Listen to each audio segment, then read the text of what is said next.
పొద్దున దాకా మిషన్ వచ్చి వరగోపిచ్చిర్రు. సాయంత్రం పూట కటింగ్ దించుకుంటా అని వేయండి మరకి. నేను ఒక చున్నీ తీసుకునేది ఉంది, అందుకే నేను వస్తా అంటే తీసుకుపోయిండు. చున్నీ ఒక 5 minutes కూడా పట్టదు రకి తీసుకోవడానికి. నువ్వు ఫస్ట్ కటింగ్ దించుకో అని నేను అన్నా. నువ్వు ఫస్ట్ చున్నీ తీసుకో, నేను లాస్ట్ కటింగ్ దించుకుంటా అన్నాడు. నాకు అప్పుడు అర్థం కాలే.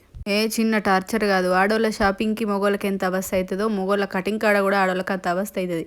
ఉట్టిగా వెయిట్ చేసుడు ఒక టాస్క్ అయితే, దీన్ని పట్టుకొని వెయిట్ చేసుడు డబుల్ టాస్క్ అయింది. 2 గంటల నిరీక్షణ తర్వాత బయటకు వచ్చిండు. మా ఆరాలలో చెల్ల కొడుకుది ఎంటికలని చెప్పిన కదా. జగిత్యాల దాటి రాయపట్నం దాటి పోవాలి. మామయ్య ఇక్కడ దగ్గరలో పెళ్లికి పోయిండు.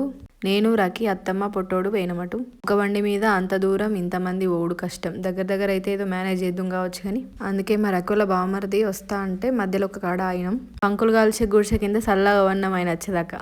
తమ్ముడు వచ్చినాక వాళ్ళిద్దరో బండి, మేము ముగ్గురమో బండి. దగ్గర 2 గంటల జర్నీ, అది కూడా బండి మీద.